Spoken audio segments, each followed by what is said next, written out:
salah satu istilah yang diperdebatkan oleh sebagian kecil ulama. Ini harus digarisbawahi, bukan sebagian besar. Jadi yang memperdebatkan tasawuf itu cuma sedikit. Kita pelajari dari karya-karya ulama dari ujung negeri Andalus, Mauritania, Maroko, Tunis, Aljazair, Afrika Utara, Mesir, sampai ke Indonesia. Yang mempermasalahkan tasawuf cuma satu negara, yaitu Saudi, semenjak tahun 20-an 1924 sampai ke sini. Tadinya tidak ada. Tadinya yang ada hanyalah kritik terhadap amaliyah dan akidah-akidah sebagian mutasawwif, bukan sufi. Apa arti mutasawwif? Orang yang berpenampilan sufi tapi dia tidak sufi. Siapa contohnya? Syekh Ibn Taimiyah yang sering kita baca.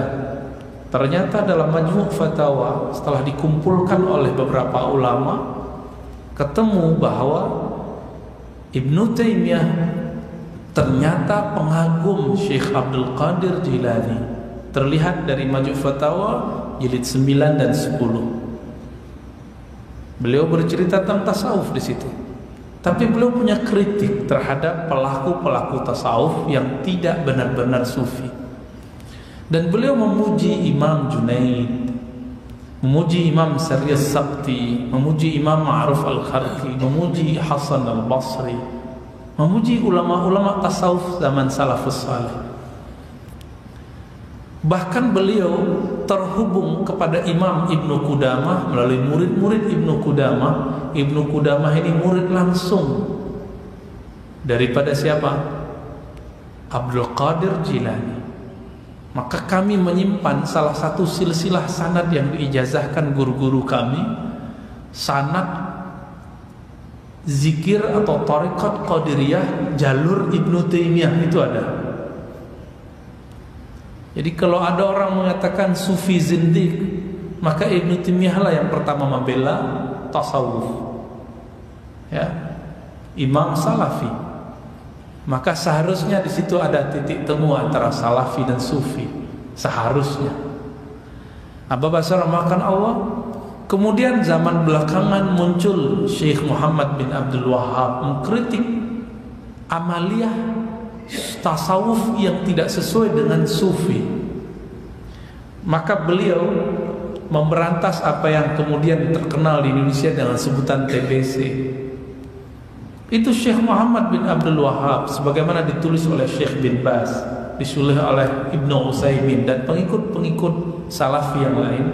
Mereka sepakat Syekh Muhammad bin Abdul Wahhab, pendiri Wahabiyah, berguru kepada Imam Muhammad Hayat As-Sindi An-Naqsyabandi Al-Qadiri, muhaddis di Madinah, ahli hadis di Madinah, dan guru tasawuf. Siapa namanya? Namanya Muhammad Hayat As-Sindi, dari India tapi tinggal di Madinah, maka disebut Sindi, salah satu wilayah di India sana. Beliau pengajar kitab-kitab hadis plus pensyarah kitab tasawuf fenomenal berjudul Al-Hikam. Pernah dengar Al-Hikam? Hikam Imam Ibnu Athaillah. Itu guru dari Syekh Muhammad bin Abdul Wahhab. Dan itu disepakati oleh pengikut Wahabi dan Salafi. Siapa imamnya? Yaitu Ibn Baz, Ibnul Utsaimin. Mereka menulis biografi Syekh Muhammad bin Abdul Wahhab dan terbukti di situ salah satu gurunya Syekh Muhammad Hayat As-Sindi, muhaddis sufi. Lalu kenapa hari ini terjadi jarak antara salafi dan sufi? Nah, ini yang mau kita bahas sedikit. Ternyata definisi-definisi atau pemahaman tentang tauhid dan syirik menurut sufi beda dengan salafi. Walaupun inti awalnya sama, la ilaha illallah. Apakah sufi berzikir la ilaha illallah? Iya. Apakah salafi membaca la ilaha illallah? Iya. Namun mereka berbeda mengenai furu' dari la ilaha illallah, cabang la ilaha illallah. Para sufi hampir rata-rata belakangan mereka menjadi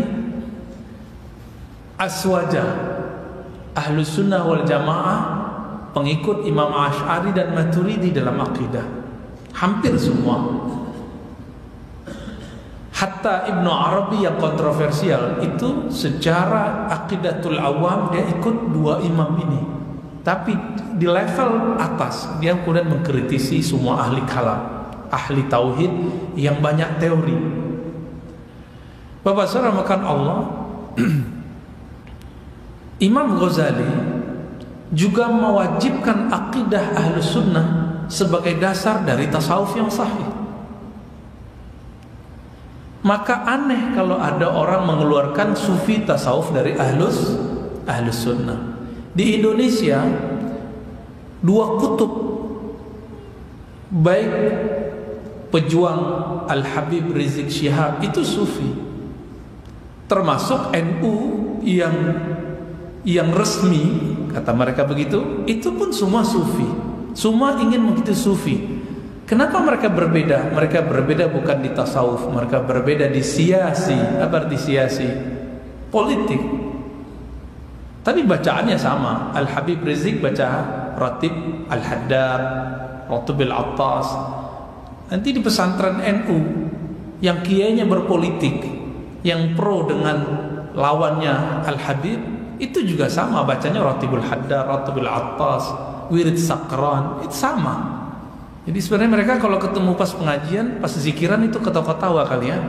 Cuma kalau udah bahas politik, jangankan kita, sahabat Nabi seperti Aisyah, istri Nabi sekaligus, dan juga saudara Nabi Ali bin Abi Thalib, itu kan saudara ya, saudara sepupu plus menantu beliau, mereka tidak sama dalam politik.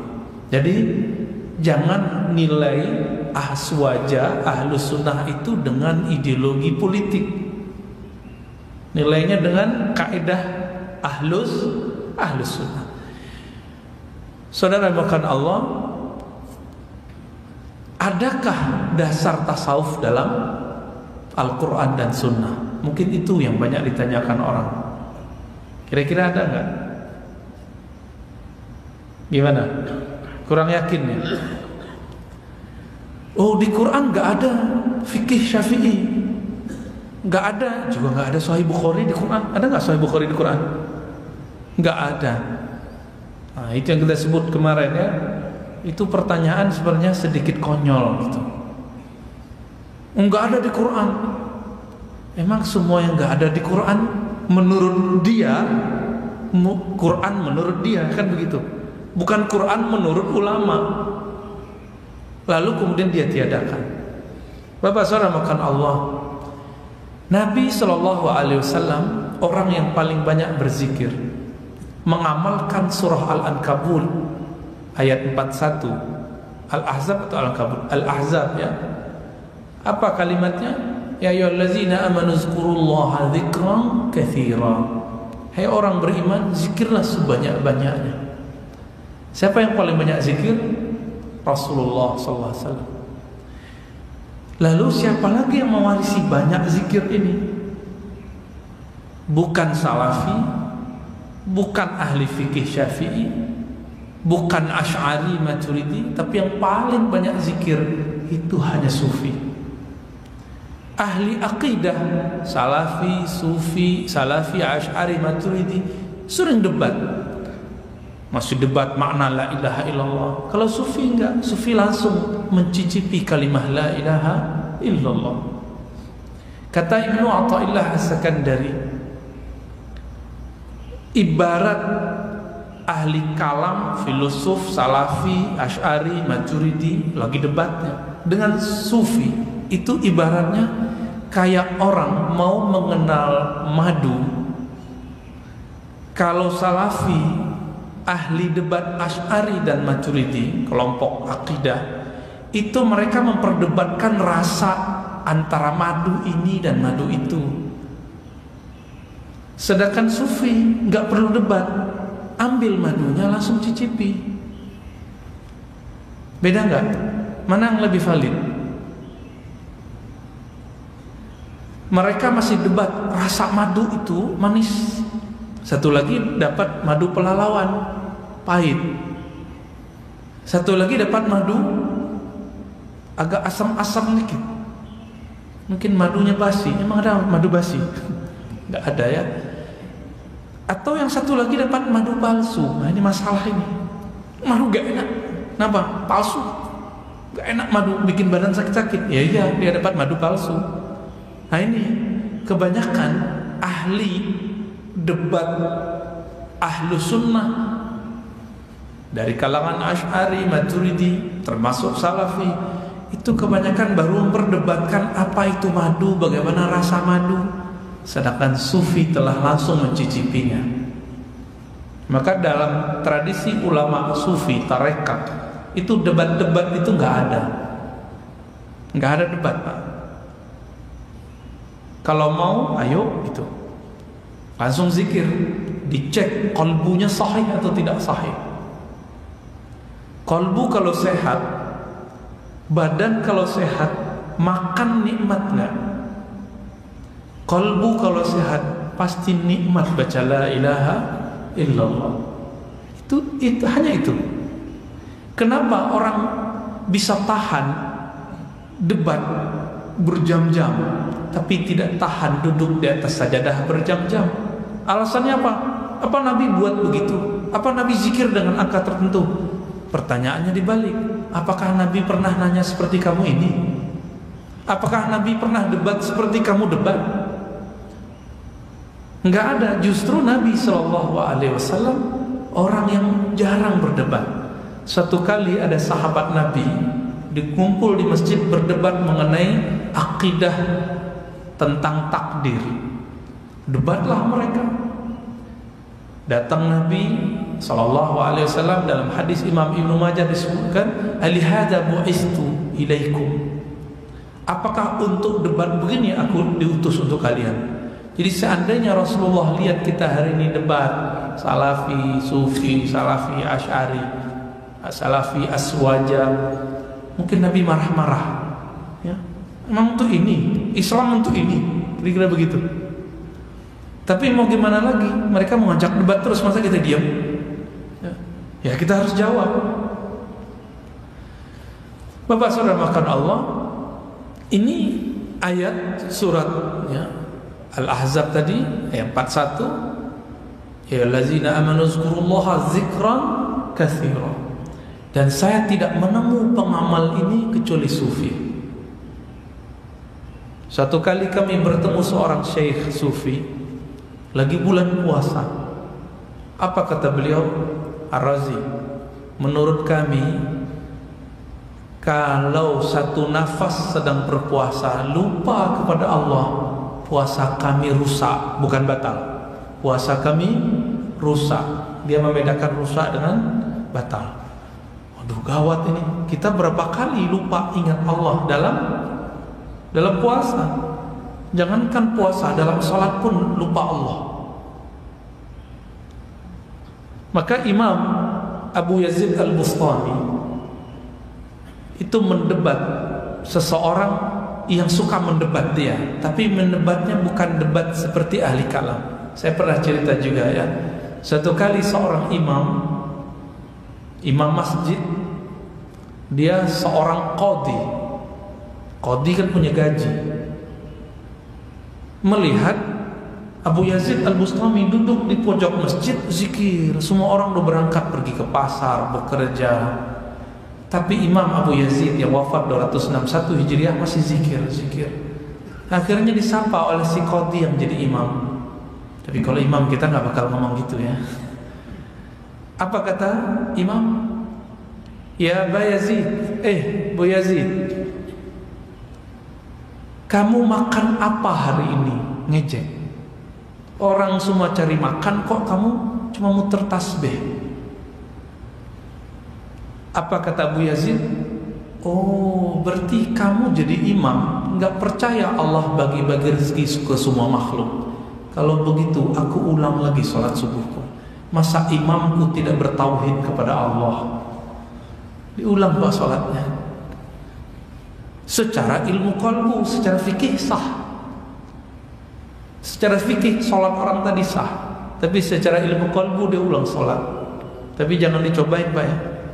Ntar ditanya apa imamnya, wah saya ulang sholat lagi nih juga begitu ya. Itu cuma Abu Yazid yang punya mazhab begitu. Jadi saking hati-hatinya mereka. Akhirnya Imam Zarruq setelah membaca kitab Abu Nu'aim Al-Asbihani, ahli hadis. Jadi dari dulu ilmu-ilmu ini dikumpulkan oleh hadis. Imam Abu Nu'aim menulis kitab warisan untuk kita semua, judulnya Hilyatul Auliya. Hilyah, perhiasan aulia para wali. Siapa wali pertama yang dia tulis? Setelah Nabi, yang dia tulis adalah Abu Bakar As-Siddiq. Nabi dia tulis di kitab sendiri, Dalail Nubuwah. Yang pertama muncul di situ, sufi pertama, wali pertama adalah Abu Bakar As-Siddiq, Umar, Utsman. Tapi emang mereka sufi? Maka dijawablah oleh Syekh Muhammad Said Ramadan Al-Buti Ad-Dimashqi ya. Beliau Azhari juga. Apa kata beliau? Di zaman Nabi dan sahabat Nabi, nama fikih, nama tasawuf, nama salafi, nama asy'ari belum ada. Apalagi sufi tarekat belum ada. Namun barangnya ada. Inti dari tasawuf itu ada pada setiap nafas Rasulullah sallallahu alaihi wasallam. Maka Nabi sallallahu alaihi wasallam disebutkan dalam hadis riwayat Imam Muslim dari Aisyah radhiyallahu taala anha, Nabi yazkurullah ala kulli ahyani. Nabi setiap detik, setiap saat ingat Allah taala. Nyambung gak dengan perkataan guru saya tadi? Apa kata beliau? Kami kalau lupa mengingat Allah dalam berpuasa, apalagi dalam sholat, maka rusak puasa kami, rusak sholat kami. Nah, ini Nabi, gurunya Nabi. Nabi Muhammad SAW mengajarkan sahabat Abu Bakar bagaimana sholat rohani. Inilah sholatnya sufi. Maka coba lihat bagaimana Abu Bakar As-Siddiq sholat. Ketika beliau sholat, suaranya hilang saat bertakbir. Ketika takbir hilang suaranya, karena penuh rasa takut kepada Allah Ta'ala. Lain dengan Umar. Umar kadang ingin mengusir was-was syaitan, maka beliau besarkan suaranya. Lain dengan Utsman, sedikit-sedikit nangis. Lain dengan Ali, tenang. Kalau Ali sholat kayak melayang, kayak gak di sini. Ketika beliau kena panah, ditunggu sholat, pas ruku dicabut, nggak terasa oleh beliau. Nah, kita kakinya kejepit, kerasa juga ya. Dijepit sama Salafi, marah Syafi'i. Nah, berarti sholatnya belum khusyuk. Kalau sudah khusyuk, mau dijepit, mau diapain, kakinya biasa aja, ya. Nggak usah ngerjain Salafi kalau lagi sholat. Kan teman-teman Salafi ini nggak mau ada ruang antara kaki. Kalau yang iseng itu dia tarik-tarik kakinya. Akhirnya kawan Salafi kakinya begini-gini terus. Kasihan, antum itu kasihan lah sama Salafi ya. Jangan nakal gitu ya. Iseng namanya itu. Berarti lagi sholat nggak ingat Allah. Ingat apa? Ngerjain Salafi gitu. Kan jadi nggak sahih qalbunya. Nah teman-teman semua, Nabi SAW mewariskan itu ke sahabat, sahabat ke tabi'in, tabi'in ke tabi'ut tabi'in, terus ditulis oleh Imam Abu Nu'aim sampai ke masa beliau. Di situ muncul 2000 contoh-contoh definisi tasawuf. Jadi definisi tasawuf itu banyak. Apa saja definisi tasawuf macam-macam. Ketika Abu Bakar, amalnya Abu Bakar dijadikan definisi tasawuf, maka tasawuf adalah as-sidqu billah. Sidqu billah itu keselarasan amal fisik dengan qalbu. Fisik kita rukuknya itu karena kolbunya hormat kepada ayat-ayat Allah. Kepala sujud berarti kolbunya merendahkan diri kepada Allah Ta'ala.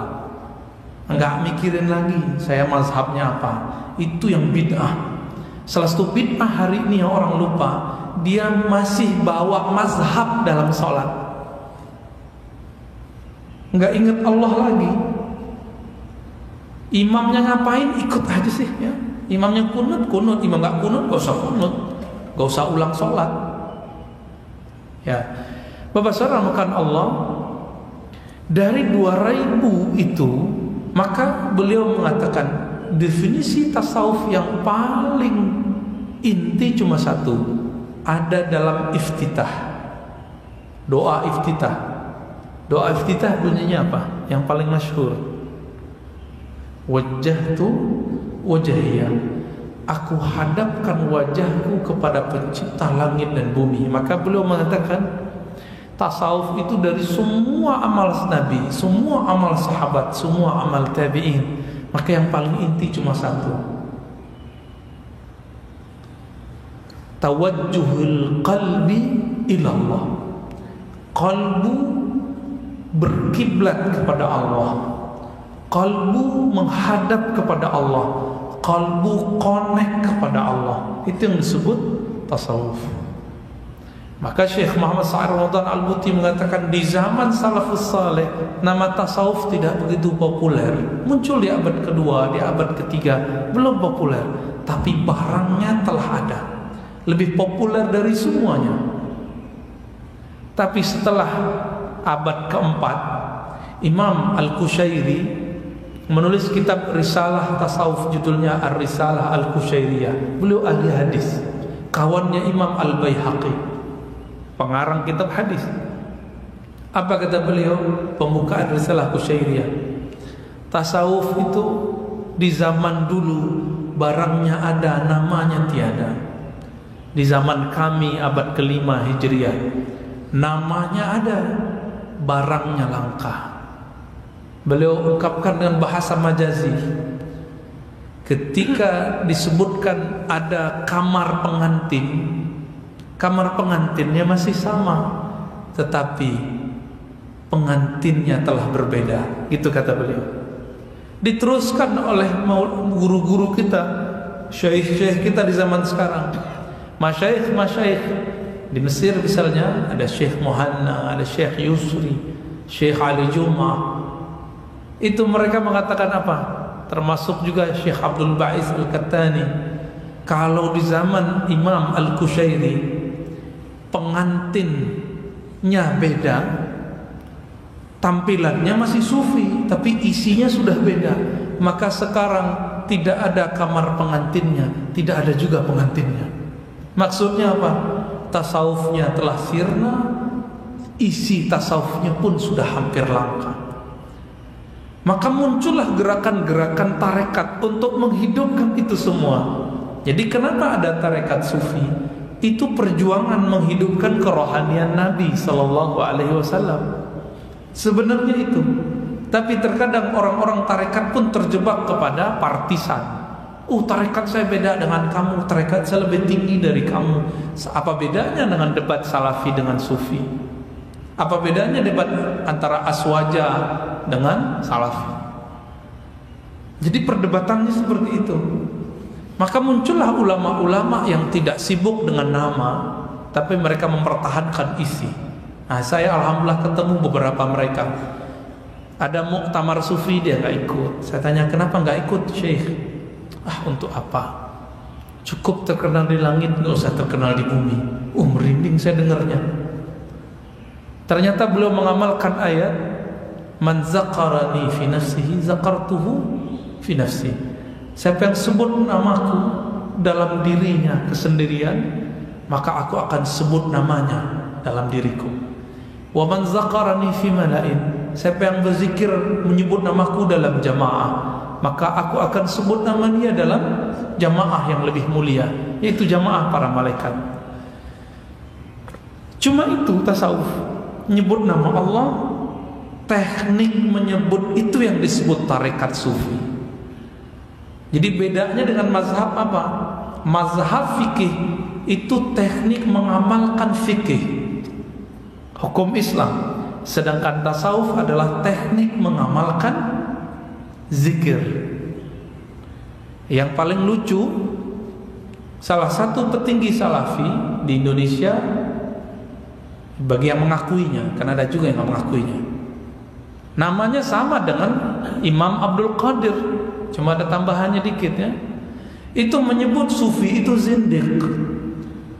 Amal-amal sufi itu bid'ah. Termasuk amal-amal istighatsah, tawassulan, maksurat Syekh Hasan Al-Banna, ratib haddad, ratib atas, dianggap bid'ah. Tapi dia buat tarekat sendiri. Dan dia lupa itu. Dia buat tarekat sendiri yang dia tidak menyebutnya tarekat. Apa itu? Ketika dia melihat ada maksurat zikir pagi sore yang menurut dia tidak sahih, dia kumpulkan buku hadis-hadis sahih dalam berzikir, kira-kira begitu maknanya semana ini. Jadilah buku, dihafalkanlah oleh murid-muridnya. Itu udah jadi tarekat, Pak. Tarekat Qadiriyah Jawaziyah. Itu tarekat itu.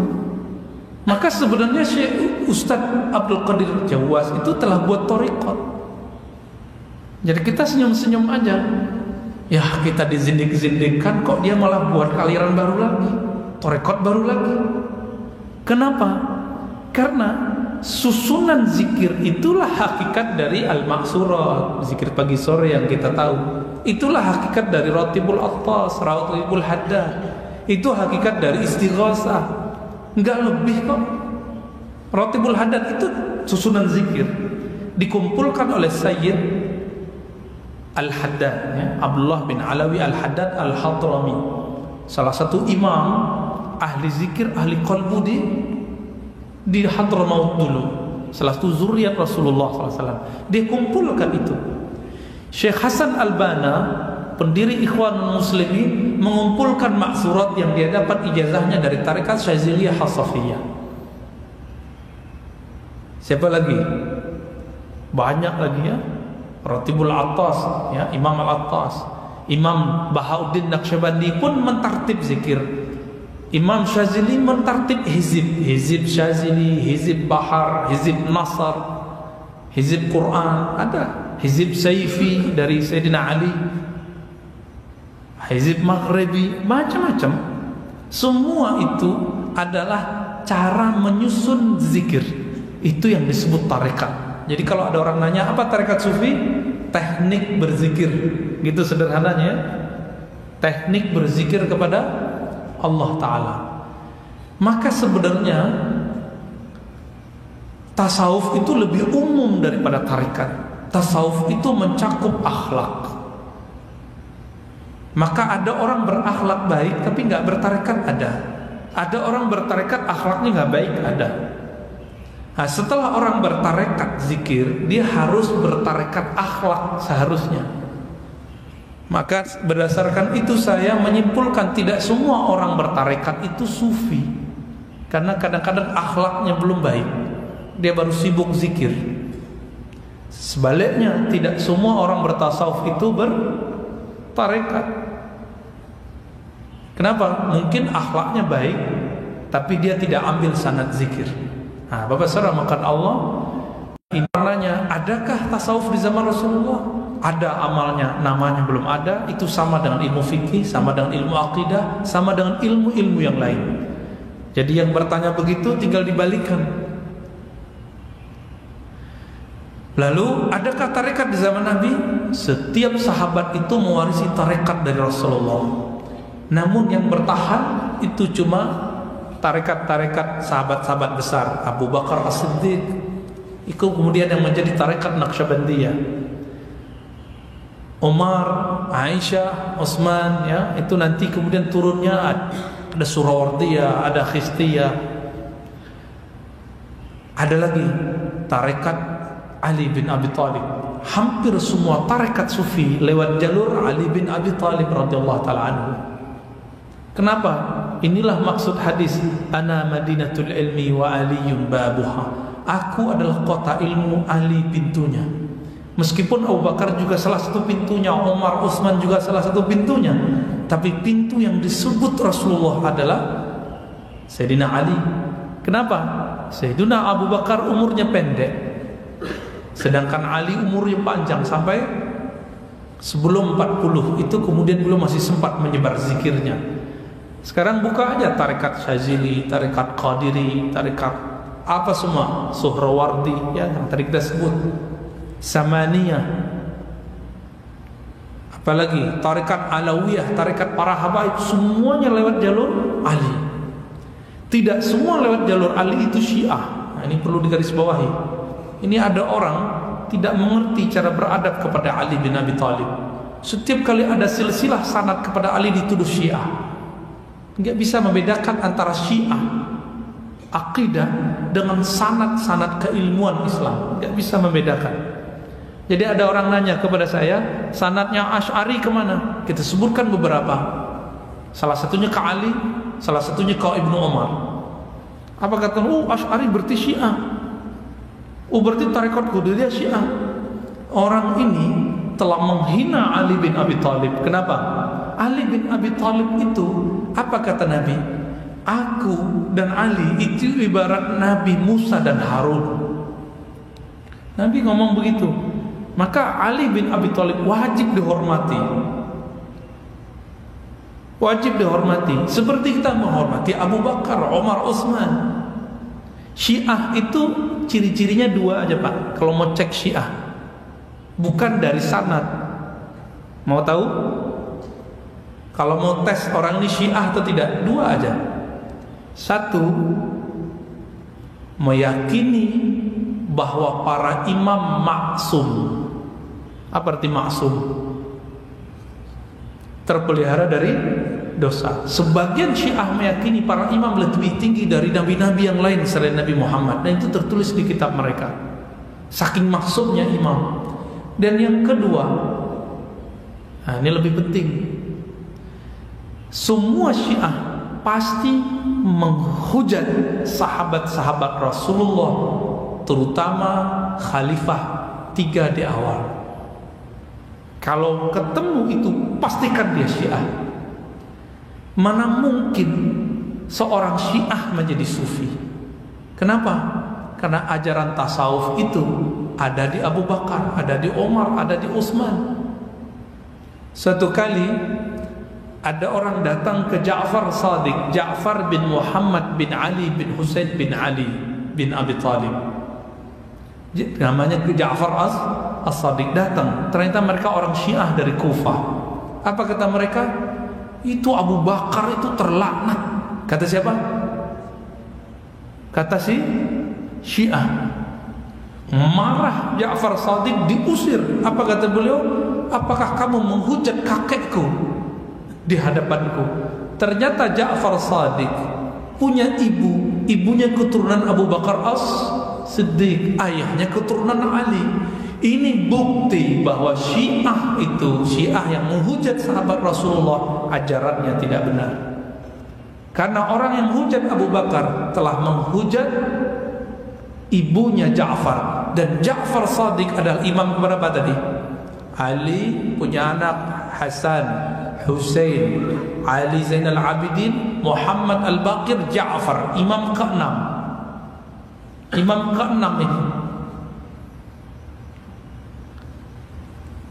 Maka ahlu sunnah pun punya silsilah sanad ilmu kepada ahlu bait, tapi tidak Syiah.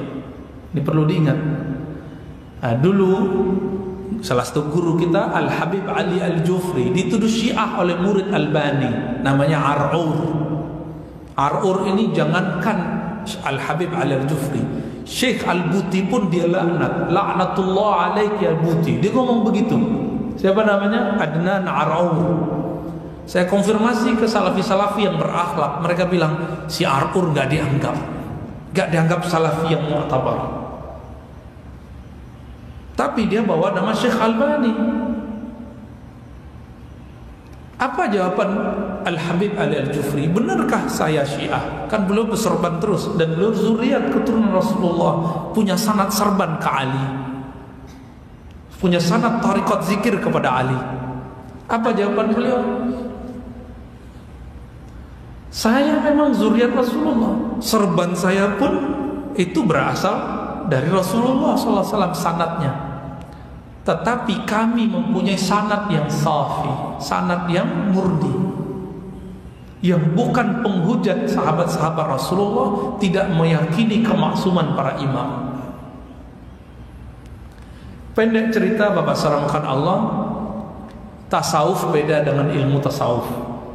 Tasawuf itu prakteknya langsung, yang kita obrolkan sekarang cuma ilmunya. Maka di situ ada debat-debatnya. Dan tasawuf tidak bisa diceramahkan, ilmu tasawuf bisa diceramahkan. Yang saya ceramahkan selama ini hanya ilmu tasawuf, bukanlah tasawuf. Kalau mau bertasawuf langsung praktek zikrullah, ya. Dan saya pernah praktek zikir di sini dulu. Masa imam yang lama, siapa? Ustadz Khairul Umam, ya. Kita pernah praktek zikir dulu. Dan sekarang di Jakarta kita praktek zikir sebelum ngaji hikam atau setelah ngaji hikam, biar gak banyak-banyak teori.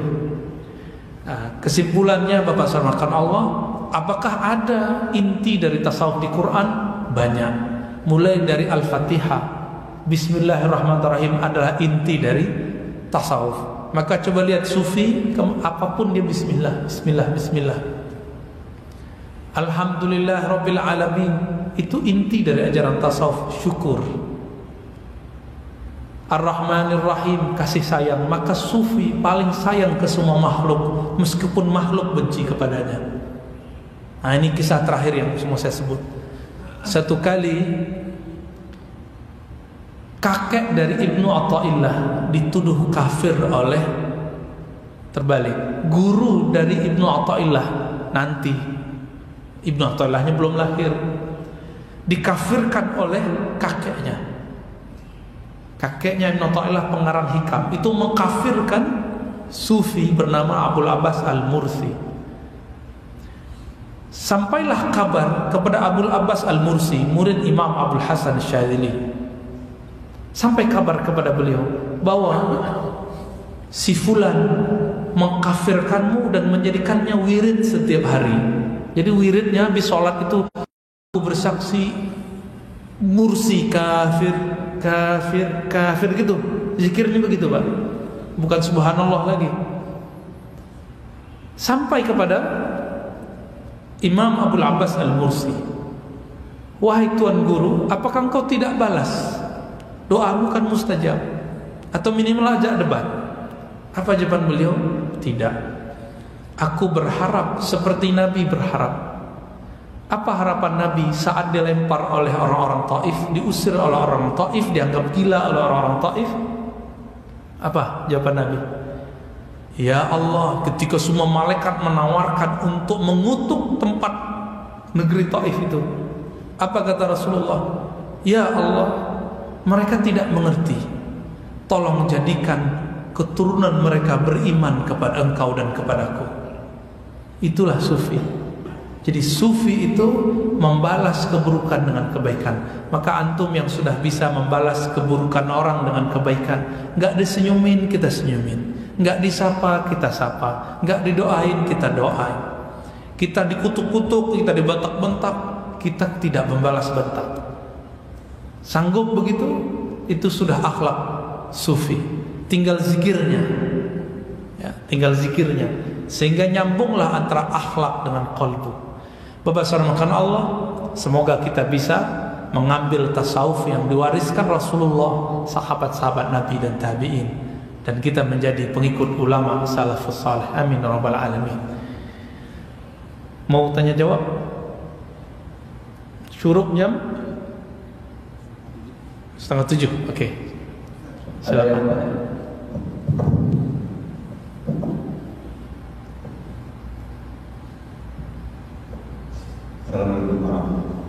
Assalamualaikum.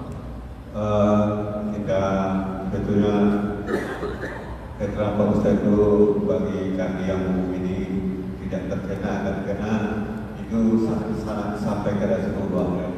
Tapi tidak salahlah kami yang dari bawah ini karena kata-kata ini. Di sini kalau kita lihat orang berbicara kan sufi dan kebaikan. Orang mencontohkan dulu Nabi Muhammad itu akhlak. Kalau kita simak di sini perbedaan semua itu, kalau akhlaknya udah benar, tidak terjadilah tuding-menuding atau politik. Nah, di sini tadi saya lihat kan tauhidnya sudah benar, tentu umat itu tidak perlu lagi terjun ke ranah politik. Mana yang benar saya minta kepada Pak Ustaz. Terima kasih. Assalamualaikum warahmatullahi wabarakatuh. Assalamualaikum. Tasawuf tidak ada kaitannya dengan politik, Pak. Orang bertauhid tidak diwajibkan berpolitik, tidak dilarang berpolitik. Maka kalau ada orang berakidah tauhid lalu beda politik, nggak apa-apa. Apakah Ali dan Aisyah beda iman? Mereka perang loh, Pak. Apakah Ali dan Muawiyah beda iman? Mereka perang juga. Jadi jangan salah paham, perbedaan itu tidak ada kaitan dengan tauhid. Karena Nabi sendiri telah memprediksi itu. Ya, cukuplah ya.